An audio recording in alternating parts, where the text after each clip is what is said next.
Yang pertama, betul terjadi pelecehan seperti yang dinarasikan. Iya.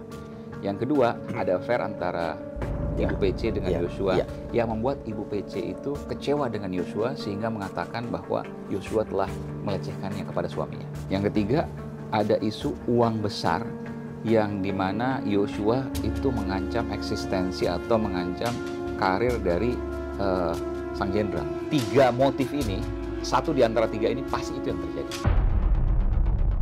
Ini berdasarkan pengakuan Eliezer. Iya. Datanglah Ibu Putri datang ke rumah Bangka kemarin. Iya. Entah apa yang dilakukan di sana. Lalu nggak lama ada perempuan menangis keluar dan ada seorang pengusaha di situ. Seorang pengusaha terkenal nggak? Namanya sih nggak terlalu terkenal, tapi mungkin di kalangan pengusaha dia cukup besar. Dan lo kan yakin gue banyak punya pengetahuan soal apapun. Iya. Hipnotis gue dong supaya keluar semua. 3, 2, 1, close the hordeng. Kembali lagi bersama saya Surya Utama, SIP, Sarjana Ilmu Politik Universitas Indonesia di The Real Rumah Uya. Kembali lagi Mas Aiman Wicaksono. Luar biasa, Uya. Apa ya? News anchor, Iya. wartawan, jurnalis. Hipnotis gue dong. Bener? Bener ya? Iya dong. Oke, habis ini kita bikin khusus hipnotis Aiman. Nanti kalau di hipnotis gue masih penasaran. Lu keluar dari Kompas tuh belum memuaskan gue jawabannya. Tapi nggak, kemarin soalnya gini, banyak nanya, gue nangis itu karena lo hipnotis apa enggak? Sebetulnya Enggak lah. itu secara hipnotis, secara Tapi itu enggak, sugesti ringan. Gitu ya. Iya. Sekarang Tapi lo sebelumnya nggak pernah nangis kan di tempat lain? Iya, enggak, kalau di YouTube enggak ya, nggak pernah. Iya. Dan gue orang yang jarang nangis sih sebenarnya. Ya itu secara nggak sadar lo terhipnotis sebetulnya. Gitu ya. Iya. tapi sekarang hipnotis gue apa? Hipnotis apalah gitu. Gue pengen, karena gini, waktu pembicaraan terakhir gue masih ngelihat ada suatu hal yang ada di otak lo gitu. Ya. Lo tahu sesuatu tapi lo nggak mau keluarin. Banyak. Iya. Soal apa nih? Ada. Soal persidangan Sambo dan juga soal lo keluar dari Kompas masih ada hal yang tanda tanya besar. Siapa sih orang yang membuat lo keluar gitu? Kan udah cerita dari nggak disuruh keluar dengan sukarela dan lain sebagainya. Tapi kan masih ada alasannya. Iya, alasan kan ada beberapa juga. Soalnya gue masih penasaran dengan penekanan kalimat, intonasi kalimat lo waktu lo bilang pemretnya gitu. Ya, beda dengan ada banyak faktor lah, iya, kan ada banyak faktor. Iya. Dalam artian bahwa ya kalau soal penekanan kan gue memang orangnya kan intonatif, jadi nggak cuma itu aja, ada beberapa yang lain juga ada penekanan pasti kan. Tapi satu ya, ada tanggung jawab yang lebih besar. Yang kedua ada faktor-faktor lain kan. Nah, faktor-faktor lain biarlah Tuhan dan gue yang tahu. Oke. Dan gue akan segera mencari tahu. Iya. Aiman. Oke, kita ini persidangan Sambo nih sudah memasuki persidangan pembacaan vonis tuntutan ya. Iya. Kalau nggak salah, Tuntutan yang pertama Eliezer yang akan dilakukan minggu depan itu kurang lebih tanggal bukan berapa? Selasa Rabu ini kalau salah. Selasa dan Rabu. Ya? Rabu ya? Iya. Rabu minggu depan. Iya. Sekarang tanggal berapa sih? 13. Iya. 13 berarti Friday the 13 sekarang. Yes. Oh iya, sekarang Friday the 13 ya. Ngeri nih. Jadi, jangan sampai pembicaraan kita mengerikan hari ini. Oke. Ini menuju ke pembacaan tuntutan. Berarti kan yang dibacakan ada Eliezer, ada Kuat Maruf, Ricky Rizal, dan PC dan Sambo pasti. Yes, ada jadwal-jadwal. Oke. Ini semua orang menanti-nanti pasti, menantikan kira-kira berapa tahun atau hukuman apa yang akan divonis oleh jaksa. Iya kan? Ini menurut analisa lo kan lo termasuk investigasi jurnalistik lo ya. Tapi kan gue nggak bisa baca hasil, gue nggak bisa baca pikiran hakim. Iya. Tapi kan lo bisa. Tapi kan lo menginvestigasi kan selama ini lo menganalisa gitu sebagai seorang jurnalis. Iya. Dan cukup dalam. Gitu. Dalam kasus Sambo bukan hanya soal kasus pembunuhannya, tapi juga ada 3 kan gue bilang waktu itu kan. Yang pertama adalah kasus pembunuhannya, yang kedua obstruction of justice, yang ketiga adalah kasus dugaan isu judi online yang memang uangnya itu besar sekali. Iya. Gitu. Nah itu sebetulnya, gue juga ngelihatnya gini, karena di luar berapa tahun vonisnya atau hukuman apa yang akan divonis sama jaksa, menurut gua ada suatu hal yang lebih besar. Jaksa. Ya dituntut sama jaksa. Iya. Ada sesuatu yang lebih besar lagi. Kalau memang benar-benar kita ingin memperbaiki sistem hukum, terus memperbaiki citra kepolisian, menurut gue jangan tanggung-tanggung, bener nggak? Kayak masalah follow the money itu menurut gua harus juga dituntaskan, ditangani, diselidiki, nggak jangan cuma sampai berhenti di berapa tahun jatuhnya vonis tuntutan gitu kan. Karena hukum kan bukan sekedar pasal-pasal. Hukum bukan sekadar penerapan pasal. Tapi hukum bicara soal keadilan itu.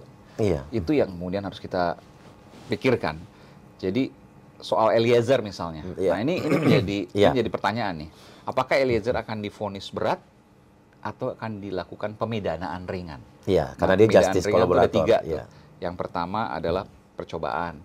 Yang kedua dengan syarat tertentu. Yang ketiga dengan pidana ringan yang lain ya. Nah, ini yang kemudian kita lihat nanti apakah hal-hal seperti itu akan dilakukan pemidanaan ringan atau memang pidana berat.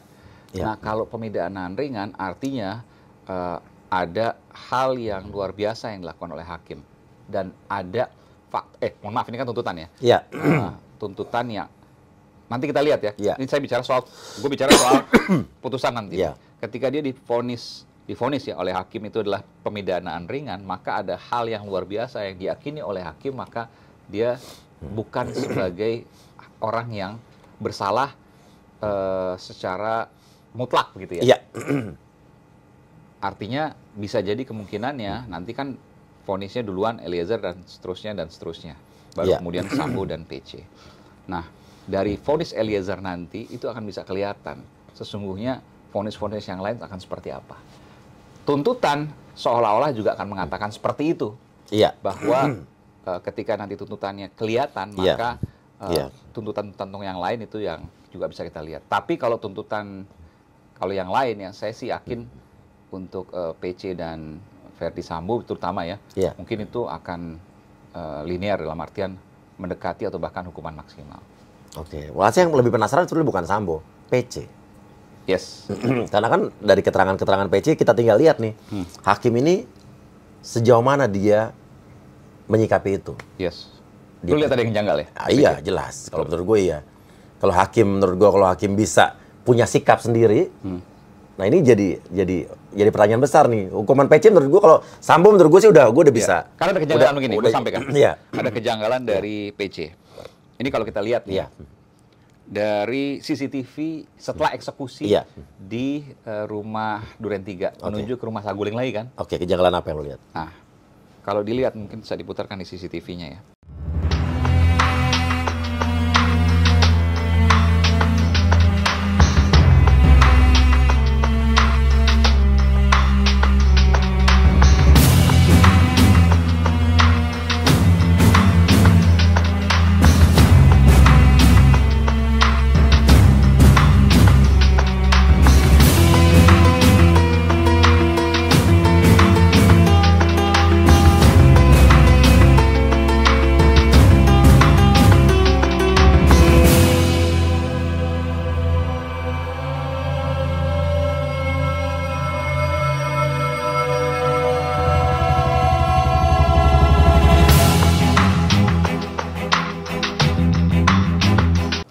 Itu Ibu PC itu hanya menunduk tapi nggak trauma dan lain sebagainya. Padahal ketika misalnya ini ajudan yang setiap hari ketemu bahkan dekat sekali.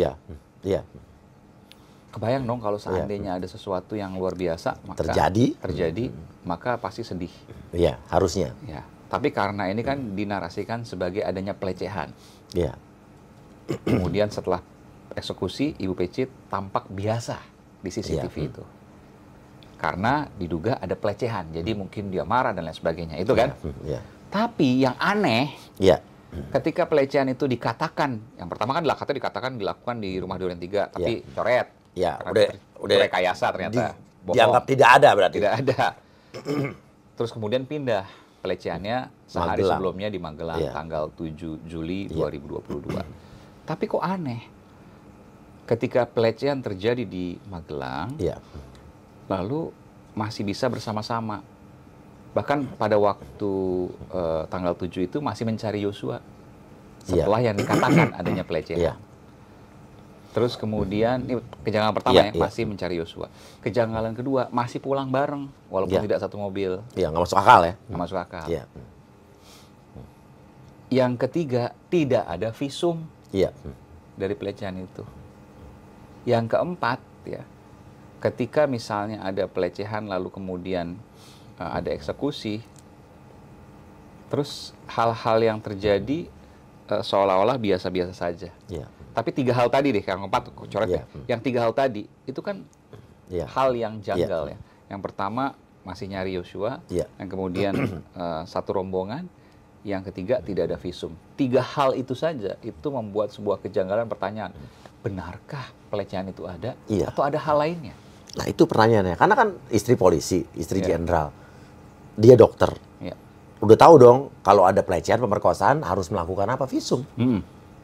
Udah tingkat kecerdasan seorang dokter, istri polisi, istri jenderal udah tahu, udah itu lengkap banget. Udah dokter, istri jenderal, petinggi polisi, polisinya polisi, Propam, tapi tidak dilakukan. Janggal kan? Sangat janggal. Sangat janggal. Dan suaminya ketika dilaporkan ada pelecehan, ya gelap mata dan lain sebagainya, apapun yang terjadi, tapi tidak dilakukan katakanlah visum dan sebagainya, karena mungkin ya saya nggak tahu ya apakah sudah buyar dan sebagainya, tapi itu kan janggal banget. Ketika misalnya ada saudara kita atau anggota keluarga kita yang katakan dilakukan penganiayaan dan lain sebagainya misalnya kan, pasti yang pertama kali dilakukan visum. Dari visum itu kemudian kita bisa punya bukti kuat untuk melakukan proses hukum. Nah ini kan enggak. Itu kan janggal semua. Jadi ada apa sesungguhnya? Ini yang jadi pertanyaan. Motif sesungguhnya. Yang pertama, betul terjadi pelecehan seperti yang dinarasikan. Yang kedua, ada affair antara, ini kemungkinan ya, ini saya bukan ini. Ada affair antara Ibu PC dengan Yosua yang membuat Ibu PC itu kecewa dengan Yosua sehingga mengatakan bahwa Yosua telah melecehkannya kepada suaminya. Oke, saya nangkap. Yang ketiga, ada isu uang besar yang dimana Yosua itu mengancam eksistensi atau mengancam karir dari sang jenderal. Maksudnya Yosua mengetahui sesuatu? Karena ada banyak rekening di sana. Ya karena sampai sekarang baru keluarga bilang kan ada 4 rekening yang diketahui. Betul. Tapi yang diketahui ya. Dan 4-4-nya sampai sekarang kan belum diungkap. Belum diungkap. Bahkan satu yang keluar 200 juta. Itu baru itu aja. Baru yang ketahuan. Ada juga yang diblokir misalnya 100 triliun. Itu dikatakan pagu tapi tulisannya debit. Itu janggal lagi. Nah, kalau kita bicara motif, meskipun dikatakan motif itu tidak bisa terkait dengan tidak dibutuhkan untuk pembuktian, untuk pengadilan dan sebagainya, tapi 3 motif ini, kalau mungkin netizen ingin tahu, satu di antara 3 ini pasti itu yang terjadi. Pasti itu terjadi. Pasti itu terjadi. Nah, kalau ngomongin soal uang gitu kan, perputaran uang, ini kan follow the money sudah sangat jelas gitu ya. Ini yang bikin gue makin penasaran. PPATK nggak turun tangan di sini. Sampai sekarang masalah uang rekening itu tidak diterusin, nggak dilanjutkan. Bahkan ada pengakuan satu lagi terakhir. Kuat Ma'ruf mendapatkan 500 juta tapi dikembalikan katanya. Dikembalikan, Itu pengakuan baru lagi. Yang dibilang nggak tahu buat apa gitu kan. 500 juta loh. 500 juta masa kejadian itu. Dan sampai detik ini tidak ada 1 rupiah pun yang disita dari kasus Sambo. Uang itu nggak disita serupiah pun. Padahal begitu banyak bergelimang berseliweran uang, dugaan suap LPSK, uang yang diberikan kepada keluarga Yosua yang ditolak, uang yang disampaikan ke Ricky yang disampaikan oleh Cuk Putranto, dan terakhir adalah uang 500 juta yang diberikan kepada Kuat Ma'ruf yang katanya juga ditolak. Tapi nggak ada satupun soal itu. Dan ini udah mau pembacaan dakwaan. Belum lagi soal ini mau pembacaan tuntutan. Vonis tuntutan ya. Jet pribadi, uang siapa? Itu dibahas. Jadi ada banyak. Tapi mungkin nggak kalau ini kan udah mau pembacaan tuntutan nih? Iya. Ada lagi tuntutan berikutnya atau mungkin penyelidikan investigasi berikutnya? Investigasi berikutnya? Bisa jadi. Siapa kira-kira yang harus ngelaporin? Sesungguhnya kalau gue bukan orang hukum, tapi yang pengetahuan gue karena 20 tahun lebih meliputi bidang hukum, jadi ya tahu sedikit-sedikit lah. Ada delik murni, ada delik aduan kan. Nah, tergantung pasalnya pasal yang mana. Kalau delik murni artinya polisi bisa melakukan proses secara langsung. Kalau delik aduan pun polisi bisa melakukan pelaporan misalnya atau siapapun itu ya. Kalau polisi sendiri bisa melakukan dengan tipe A namanya. Jadi yang pelaporan yang dilakukan oleh polisi sendiri atau orang lain yang melaporkan gitu. dirimu bisa juga melaporkan itu. Bisa juga. Bisa. Tapi kan apalah artinya kita. Kalau terkait ya, kalau terkait dalam artian iya. bahwa merugikan dan lain sebagainya. Iya. Nah, ini menarik sekali. Harusnya mungkin catatan-catatan ini walaupun ini tidak Tapi ini dilanjutkan. eksklusif loh. Yang 3 motif tadi belum pernah diungkapkan sebelumnya loh. Ini baru diuyak-uyak. Oh, Aiman bijaksana luar biasa. Kemungkinan dari salah satunya dari 3 motif pasti ada dari sini. Ini hasil investigasi jurnalistik lo nih. Iya, jadi gini, kalau investigasi jurnalistik itu kita tidak bicara soal fakta persidangan ya. Iya. Saja. Jadi gini, kalau fakta persidangan itu kan harus ada datanya dan sebagainya, dasar dan sebagainya. Harus sesuai dengan pembacaan dakwaan. Yes. Ya kan? Jadi semuanya itu linear lah kalau. Tapi kalau investigasi kita menemukan fakta, data kita gabungkan dan kita logikakan. Disitulah terbentuk sebuah konstruksi realita. Tapi biasanya hasil investigasi itu tidak menyimpulkan karena konstruksi realita dari logika, dari fakta dan data tadi itu bisa saja ada beberapa kemungkinan dan kemungkinan itu kita sajikan di tengah publik. Yang tadi saya bilang, kemungkinan ada 3 motif. Dan masyarakat bisa menilai sendiri dan ikut menganalisa. Yes, gitu. Karena ada banyak kejanggalan ketika pelecehan, mana mungkin sih masih satu rombongan.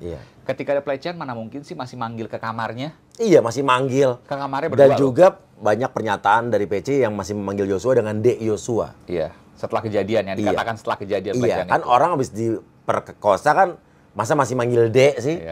Iya kan? Harusnya kan, ya kan? Yang ketiga yang nggak ada visum tadi.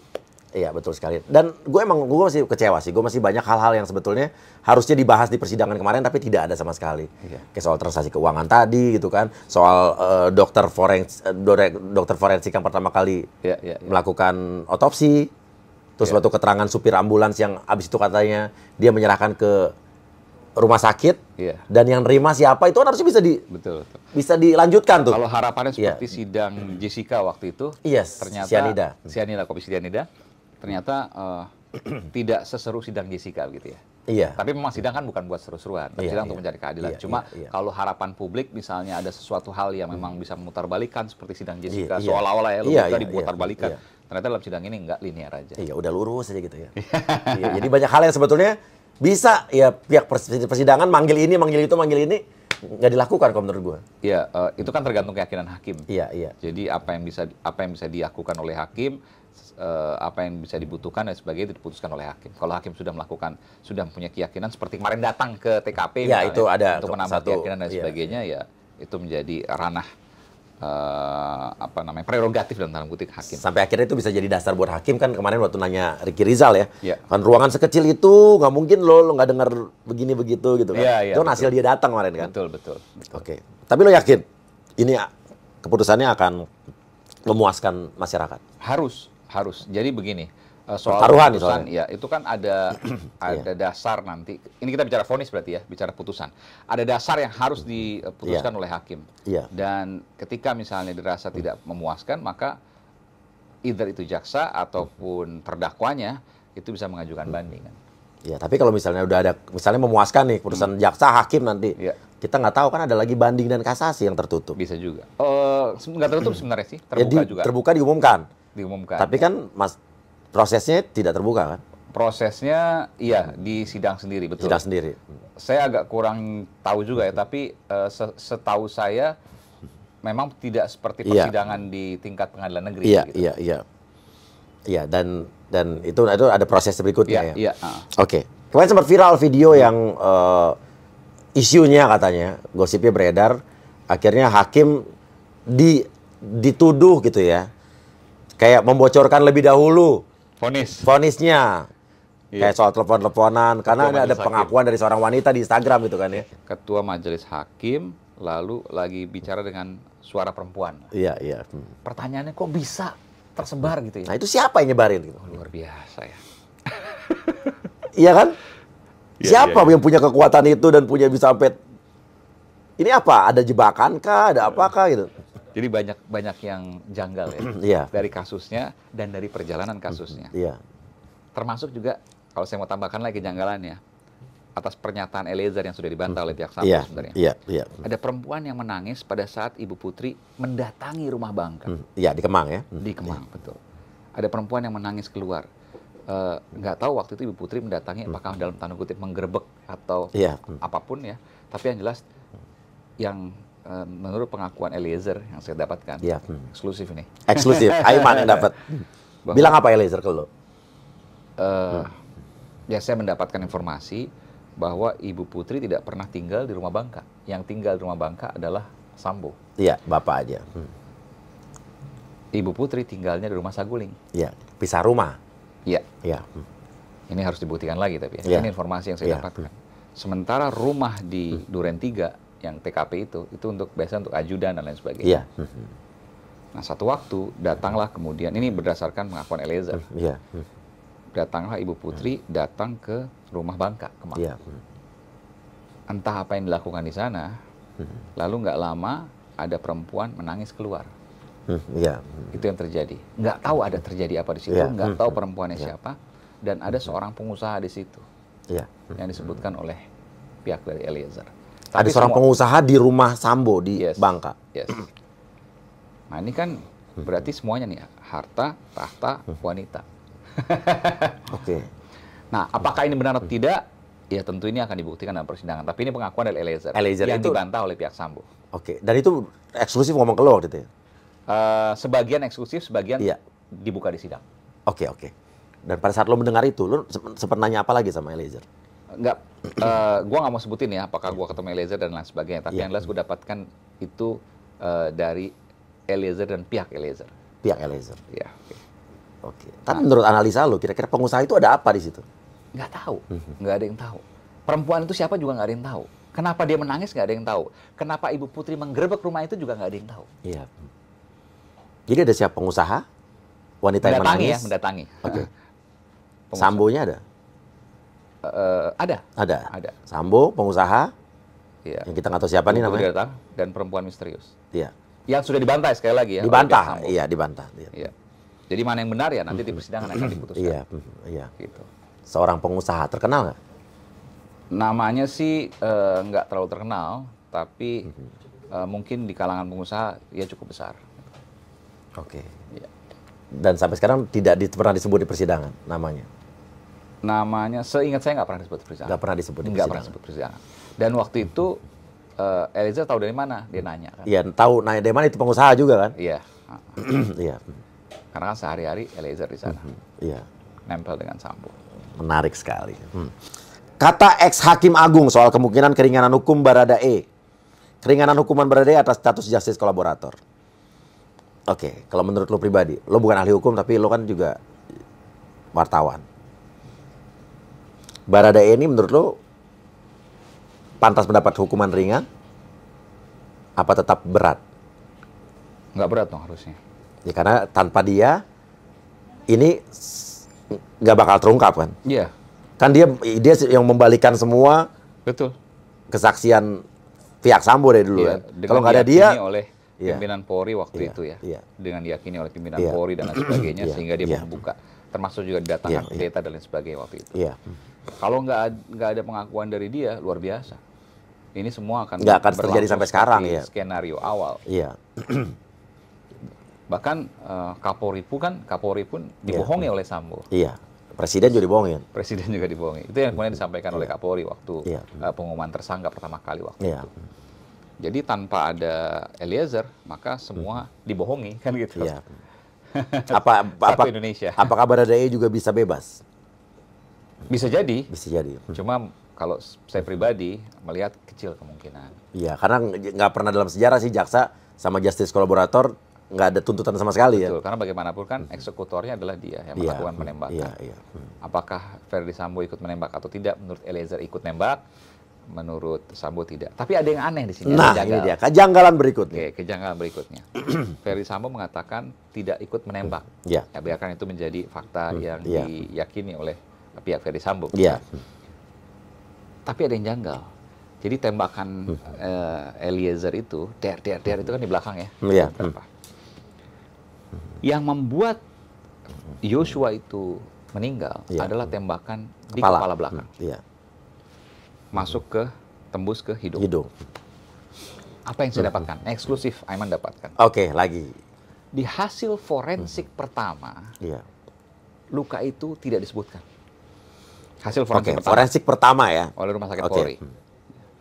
Yang sampai sekarang dokternya juga tidak pernah didatangkan ke persidangan nih. Iya. Saya nggak monitor. Iya. Setahu saya. Ada yang datang tapi saya nggak hafal ya. Iya. Apakah itu dokter yang pimpinan dan sebagainya saya nggak hafal. Iya. Tapi intinya di forensik pertama itu tidak disebutkan. Iya. Dan apa yang saya dapatkan dari hasil forensik kedua yang di Sungai Bahar itu RSUD. Oke. Saya mewawancari secara eksklusif. Iya. Ya. Dokter juga yang ia merupakan perwakilan keluarga dan ada di lokasi forensik kedua. Forensik, otopsi ya. Otopsi kedua. Iya. Ya. Dia katakan kepada saya bahwa luka di belakang itu dilem. Jadi seolah-olah hendak ditutupi. Oke, luka belakang dilem. Dan ini gue baru dengar nih. Tertutup rambut. Iya. Dan tidak disebutkan dalam forensik pertama bahwa ada tembakan dari kepala belakang sampai ke depan. Iya. Itu. Nah, itu baru ketahuan pada saat forensik kedua. Iya. Padahal itu yang membuat kematian Yosua. Fatal. Kepala ya. Iya. Pertanyaannya, kenapa itu kemudian pertama kali tidak disampaikan? Karena di skenario pertama kan tembak-tembakan. Iya. Tembak-tembakan kan ke sini dong. Iya. Masa tiba-tiba tembak-tembakan pelurunya bisa begini? Iya. Nggak mungkin kan? Iya. Makanya tidak Muter, disebutkan. Kayak bumerang. Forensik pertama pun tidak menyampaikan itu. Iya. Yang kedua, berarti posisinya bukan tembak-tembakan. Nah, akhirnya memang kebuka, memang bukan tembak-tembakan, tapi ditembak. Kalau seandainya dari belakang, maka ketika kita bicara soal kepala belakang, dia harusnya kan lurus, turun, kan gini kan di bawah, justru di bawah kan, turun. Iya, benar. Tapi ini cenderung lurus. Iya. Artinya ditembak dalam posisi lurus. Iya. Kemungkinannya adalah pada saat Yosua tertelungkup. Udah tertelungkup dari atas. Yes. Siapa yang melakukan itu? Iya. Masih tanya. Apakah Eliezer? Apakah Yosua? Iya. Yang jelas Eliezer tidak mengakui, Yosua tidak. Apakah Eliezer? Ataukah Sambo? Yang jelas Eliezer tidak mengaku. Dia hanya menembak di bagian belakang punggung. Iya.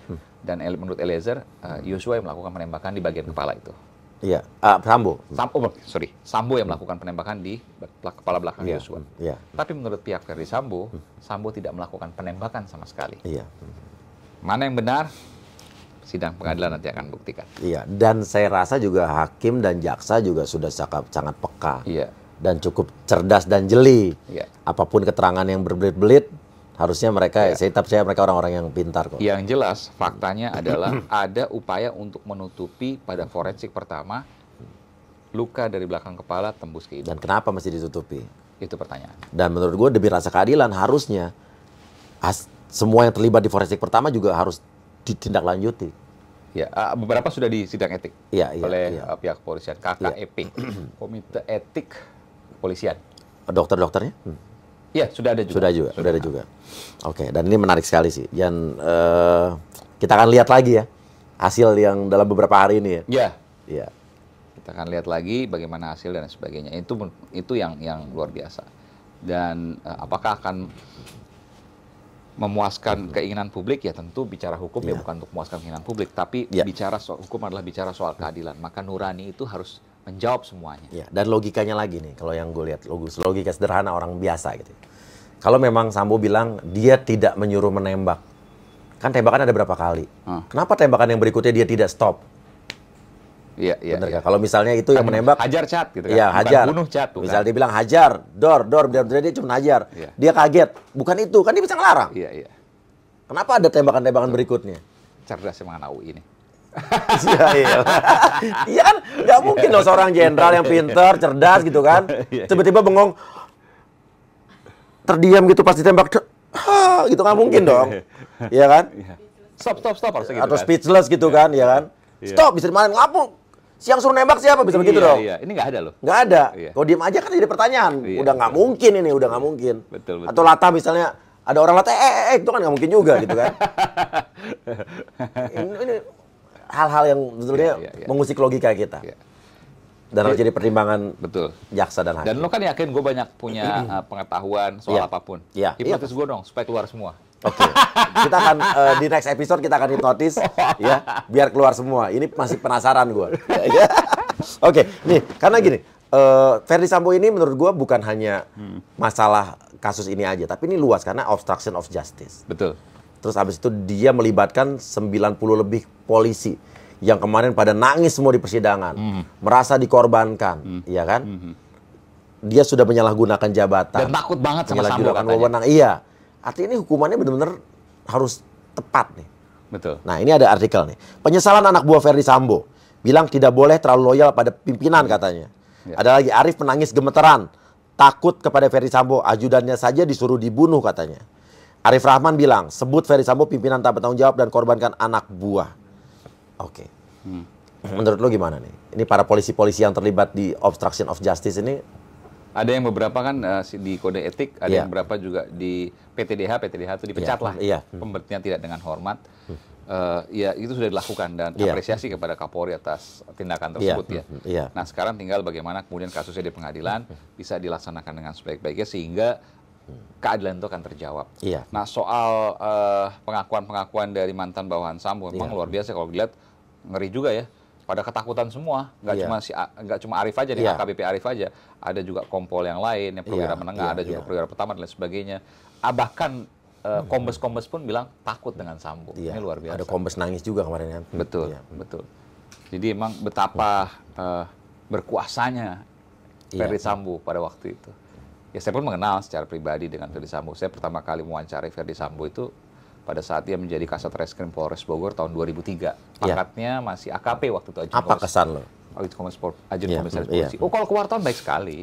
Kita sering kerja sama juga, bahkan WhatsApp-WhatsAppan, telepon, baik sekali. Dan saya pertama kali mendengar, ini saya mau cerita nih, pertama kali yang mendengar ini adalah saya. Jadi sebelum media-media tahu, saya dapat informasi dari seseorang lah yang mengatakan, ada kejadian nih. Itu hari Senin siang. Jam 11 saya dapat, 11 sampai jam 10 pagi, saya lupa. Kan baru ditanyakan ke wartawan tuh baru siang gitu. Ya. Saya dapat informasi, cuma saya cek dulu. Teman-teman udah tahu belum? Belum. Coba deh tolong tanya ke Kadif Humas atau Wakadif Humas waktu itu Pak Iqbal akhirnya yang menjelaskan pertama kali itu. Wakadif Humas Polri ya. Apa namanya Pak Brigjen Iqbal, Muhammad Iqbal yang pertama kali menyampaikan itu. Karopenmas, Kepala Biro Penerangan Masyarakat. Nah, saya disampaikan oleh seseorang, saya nggak mau sebutkan siapa. Mas, tolong cek. Ferdy Sambo itu nembak ajudannya di rumah dinasnya. Masa saya bilang? Nggak mungkin. Coba cek saja. Kejadian kapan? Coba cek saja, dia bilang gitu. Dia nggak mau ngomong kapan. Saya cek, udah. Teman-teman reporter segala macam yang saya hubungin ke Korlip itu kan apa namanya pengandali operasi reporter lah di lapangan. Saya tanya ke teman saya waktu itu, dia koordinator liputan, udah tahu belum? Belum tahu, coba tanyain ke sana. Oke. Belum dapat informasi, coba tanyain ke Kadif Humas atau Karopenmas atau apapun, coba tanyain. Ternyata benar disampaikan. Dan waktu itu masih skenario pertama, tembak-tembakan. Nah itu yang terjadi. Dan dengan seiringnya berjalan ya, saya dapatkan informasi-informasi lain dari berbagai pihak, termasuk juga dari dalam internal sendiri, dari internal kepolisian sendiri. Oke, informasi apa pertama kali dari internal kepolisian? Banyak. Udah tembak-tembakan itu, apa ada ya informasi memang menembak? Ada banyak juga, ada banyak dalam artian bahwa sebabnya ini, motifnya ini, lalu kemudian kejadiannya seperti ini dan lain sebagainya. Itu harus saya cek lagi kan, karena itu data yang harus saya cek. Nggak bisa dengan serta-merta, oh dapat ini, sumber kami menyatakan, nggak bisa. Saya nggak mau seperti itu juga. Sama seperti ketika gue mendapatkan informasi soal uang di rumah Bangka, rumah Ferdy Sambo di Bangka. Itu kan bukan hanya 1-2 orang, tapi ada banyak orang. Termasuk juga ada yang diwawancara dan direkam pada waktu itu di program Aiman, yaitu Komisioner Kompolnas, Albertus Wahyu Rudanto, menyatakan bahwa memang ada penyitaan uang di rumah Bangka dengan jumlah yang besar ya. Tapi jumlahnya berapa nggak disebutkan, dia juga nggak tahu. Dapat dari mana Bang? Saya bilang, dapat dari informasi, dapat dari penyidik yang melakukan penyitaan itu. Artinya ada uang yang disita dari rumah Bangka. tahu. Dan sampai sekarang uangnya jadi nggak tahu ada kabarnya ya? Nggak ada. Nggak tahu kabarnya lagi ya? Dan sampai saat ini kan tidak ada kabar penyitaan uang. Iya. Jadi mana yang benar nih? Padahal dulu berita bahwa uang itu ada di disita, ada ya beritanya? Ada. Dan di program Aiman juga ada. Iya, iya. Ada. Dan Aiman juga mengutip itu dari mewawancarai Albertus Wahyudan tadi, Komisioner Kompolnas. Kompolnas. Yes. Iya. Ini tanda tanya besar. Sebetulnya ini besar. Banyak banget tanda tanya di kasus ini. Iya, sebetulnya hal-hal ini sebetulnya yang kalau kita benar-benar ingin memperbaiki sistem hukum, iya, ya, hukum kan di mana aja, di kepolisian juga, di pengadilan, di kejaksaan, kehakiman gitu kan ya. APH, aparat penegak hukum. Menurut saya hal-hal yang kayak begini-begini tadi tuh mesti dituntaskan gitu loh. Yes. Jangan jadi pertanyaan yang nanti akan jadi, ini kan tetap jadi tapi ada historisnya ya kan. Pertanyaan kalau dituntaskan bakal kena ke siapa aja. Nah, apakah ada sesuatu yang lebih besar lagi? Karena kayak transaksi keuangan ini juga yang mungkin apakah ada transaksi uang besar di balik kasus ini juga yang kenapa kok nggak ke arah sana gitu? Itu pertanyaannya. Itu pertanyaan betul. Kalau itu abang ada uang besar buat apa uang itu? Nggak ada yang tahu kan? Iya. Iya. Lo sebetulnya udah punya analisa kan? Apakah buat kemewahan belaka gitu kan? Karena banyak mewah-mewah oknum ya. Nggak mungkin kan? Yang hanya sampai sebanyak itu kalau cuma mewah-mewah doang. Iya, dan uangnya banyak banget kan? Iya. Itu kan bukan ratusan miliar, triliunan. Iya, gitu iya, kan. iya. Buat apa? Kepentingan apa? Gitu. Gue rasa kita punya pikiran yang sama sebenarnya.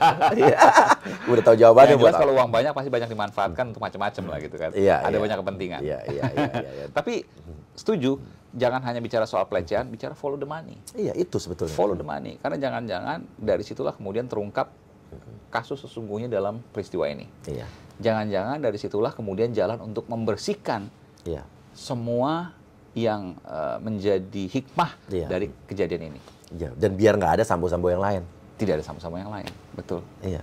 Tidak ada sambo-sambo yang lain. Karena berbahaya sekali ketika ada satu kelompok ya oknum yang kemudian dia menguasai sumber-sumber daya secara ilegal dan memiliki uang yang besar.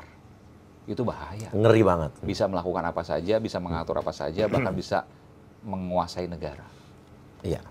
Gitu. Oke, nah ini lagi nih. Rekaman CCTV bocor. Arif Rahman dan beberapa anak buah diancam Verdi Sambo. Terus hakim tanya, ancaman Sambo ke anak buah jika CCTV tersebar bakal seperti Joshua gitu katanya. Ya. Maksudnya diosuakan gitu? Iya, iya. Dibunuh maksudnya? Iya, iya. Ini istrinya yang sampaikan iya, ini. Iya. Istrinya Arif, saya baca ya. Iya. Jadi dia ketakutan, kita masih punya anak, TK, SD, SMP gitu ya. Kalau seandainya nanti kamu macam-macam, nanti kamu diosuakan dalam tanda kutip, bisa dibunuh. Ajudan yang dekat aja bisa dibunuh, apalagi kamu gitu kan. Sampai takut ke sekolah katanya. Sampai takut sekolah, minta diliburkan dulu sampai sidang selesai, luar biasa ya. Sampai segitu takutnya. Tapi apakah benar apa enggak ya saya nggak tahu juga. Tapi ya kalau memang benar berarti begitu luar biasa sosok Verdi Sambo ini. Meskipun saya yakin pasti mental-mental polisi ya juga kuat kan. Karena mereka kan juga dididik. Apakah ia sampai setakut itu? Itu jadi pertanyaan juga buat saya sih. Karena setahu saya kan juga pernah mendaftar Akabri dulu kan. Setahu saya itu ada tanda tangan, kita siap mati. Siap mati. Meskipun nggak disebutkan mati ya, tapi dengan resiko apapun disebutkan. Ya, kurang lebih begitu ya. Dan tanda tangan, kita, saya, orang tua. Nah, waktu itu saya memalsukan tanda tangan ibu, jangan ditiru. Ya, jangan ditiru ya. Ayah saya memberikan izin, tapi ibu saya nggak berikan izin. Nah, waktu mau sampai ke tes dalam perjalanan tes sampai menuju ke hampir ke Pantohir, ibu saya tarik tarik ijazahnya itulah. Surat itu. Suratnya. Ya, jadi ya sudah saya mundur. Oke, mungkin video ini bisa jadi pertimbangan juga buat hakim ya dalam membuat satu tuntutan ya. Vonis tuntutan ya. Oke, kita lihat video berikut ini. Kau terima uang, kau saya sikat sama saya. Karena saya tidak mengenal itu dan sekarang kita bertegas di situ. Bentuk pelanggaran yang marak terjadi seiring dengan perkembangan dinamika masyarakat. Penyalahgunaan narkoba, kalau dulu kan masih ngambang ya, melanggar apa, nah ini sekarang normanya sudah ada. Penggunaan media sosial yang tidak sesuai, pemerasan dan menerima gratifikasi. Kau terima uang, kau saya sikat sama saya. Karena saya tidak mengenal itu dan sekarang kita bertegas di situ. Kita harus mulai dari diri sendiri, ucapan, pikiran, dan perbuatan harus melebihi polisi-polisi yang lain. Harus bisa memberikan contoh. Makanya setelah banyak peristiwa-peristiwa yang kemudian viral itu, saya sampaikan kepada anggota Divisi Propam dan Polda jajaran, tidak ada satu orang anggota Propam pun yang melakukan pelanggaran. Karena kita harus jadi contoh. Bagaimana kita akan menindak, menegakkan disiplin ke dalam kalau anggota Propam ini kemudian tidak berdisiplin terlebih dahulu. Nah, jadi kalau misalnya disampaikan tadi oleh Mas bahwa divisi Propam ini tidak terkenal, ya mungkin karena kami melakukan penegakan hukum internal dan tidak terekspos gitu loh. Kita akan memperbaiki.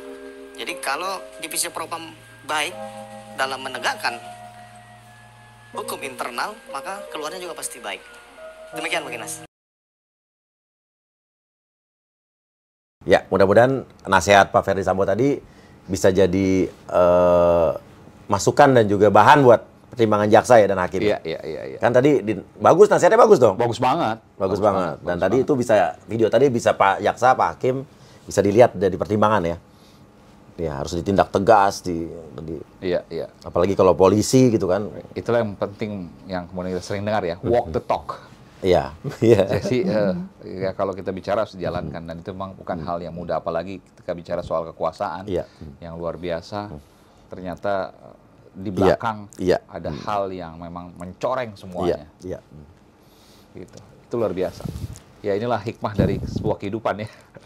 Memang tidak, manusia itu salah dan manusia juga tentu proses hukum tetap berjalan. Ya manusia tentu bisa bertobat ya, tapi bahwa ia harus bertanggungjawabkan semua apa yang ia lakukan. Dan kalau bagi saya pribadi jangan membohongi banyak orang, banyak pihak. Karena hakim itu berkali-kali kalau kita dengar di sidang kan, kamu yang jujur, bahkan nggak jarang mengungkapkan dengan mengingatkan dengan ayat-ayat Al-Quran waktu itu.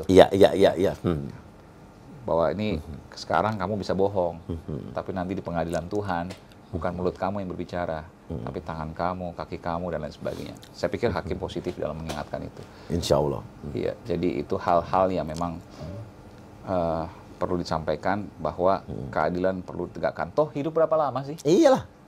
Cuma 70 tahun, 80 tahun ya, kalau panjang umur 100 tahun lah itu pun jarang banget. Ya. 100 tahun. Dikubur udah berapa lama? Bisa ribuan tahun. Yang dikubur tahun 1700 sampai sekarang udah 300 tahun lebih. Iya, masih dikubur tuh. Iya, yang dikubur sebelum Masehi udah berapa ribu tahun tuh. Kalau banyak dosanya disiksanya lama banget tuh. Nah iya kan? Belum nanti kalau bicara setelah kubur. Kan alam kan dari perut, dunia, kubur, akhirat. Maksudnya apa namanya? Setelah kubur ya. Di padang mahsyar dan lain sebagainya. Kalau ini dengan keyakinan saya. Itu berapa lama? 50.000 tahun dan lain sebagainya. Nggak ada artinya 100 tahun. Kenapa kita mesti berbicara soal pride dan lain sebagainya? Padahal itu hanya sebagian kecil waktu yang kita gunakan di sini. Dan sebagian tempat yang bisa kita gunakan untuk bercocok tanam sehingga kita nanti menuai hasilnya setelah kehidupan dunia. Makanya kita harus bermanfaat. Ya kita harus bermanfaat buat orang lain. Apapun, betul. Iya kan? Aiman Wicaksono sebagai jurnalis juga harus memberikan manfaat banyak. Saya juga sebagai entertainer saya selama ini juga sudah memberikan manfaat menurut saya. Menghibur orang dengan hiburan alay saya, sekalipun alay tapi orang ada yang terhibur. Iya kan?